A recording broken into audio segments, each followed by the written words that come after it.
बघूयात पुढची बातमी। उद्धव ठाकरेंचं आज नागपूरमध्ये रामरक्षा आंदोलन असेल। नागपूरमध्ये दुपारी 4 वाजता ठाकरेंच्या शिवसेनेचं रामरक्षा आंदोलन असणार आहे। नागपुरातील राम मंदिर परिसरात ठाकरेंचं रामरक्षा आंदोलन असेल।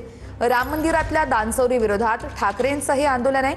उद्धव ठाकरे आणि आदित्य ठाकरे आज नागपुरात असतील।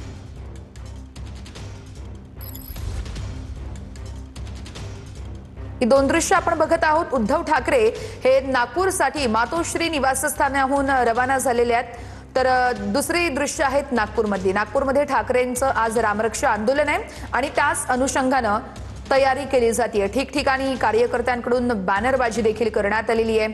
अनेक ठिकाणी बाळासाहेब ठाकरे यांचे कटआउट्स देखील लावण्यात आलेले आहेत। राम मंदिर परिसरातली दृश्य आपण बघितली आणि आता आपण राम मंदिरातली दृश्य बघतोय। राम मंदिरात देखील आकर्षक अशी सजावट करण्यात आलेली आहे।